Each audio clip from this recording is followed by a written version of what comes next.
قرآن پاک میں صرف نزول شدہ وحی یا الفاظ ہم صرف اس وجہ سے نہیں مانتے کہ وہ قرآن پاک کے درج ہیں یا اللہ پاک کے کہے ہوئے ہیں، صرف اس منطق سے نہیں. ہاں آف کورس ہم اسی ایمان کا ہمارا حصہ ہے، لیکن آگے وہ فطرت پر مبنی اصول اور بیانات ہیں، منطق اور لاجک اور ریشنل کے اوپر بیسڈ وہ ہیں. سائنس سے وہ کلیش نہیں کرتے ہیں، کہیں منطق سے کلیش نہیں کرتے. تو جو لوگ کہتے ہیں کہ مسلمان یا قرآن پاک والے صرف ایک لیفٹ پہ فکسیٹڈ ہوتے ہیں، فنڈامنٹلسٹ ہوتے ہیں، یا کوئی اور بھی ایسا نام رکھ دیتے ہیں، یہ غلط ہے.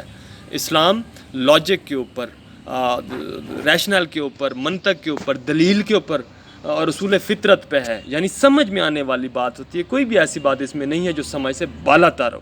کسی ایک پوائنٹ کے اوپر دنیا کے کسی مذہب والا بندہ بھی اگر چاہتا ہے تو اس پہ بات چیت کر سکتا ہے. بات چیت کے بعد ہم فیصلہ کر سکتے ہیں کہ صحیح کیا تھا، غلط کیا تھا.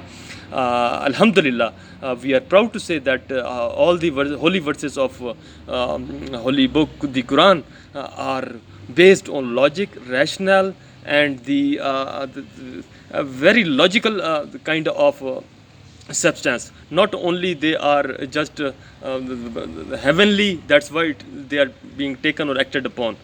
They are truly right, logical, understandable, scientific, based on some argument which befits us more, and no other solution has been found better than Quran. Thank you very much.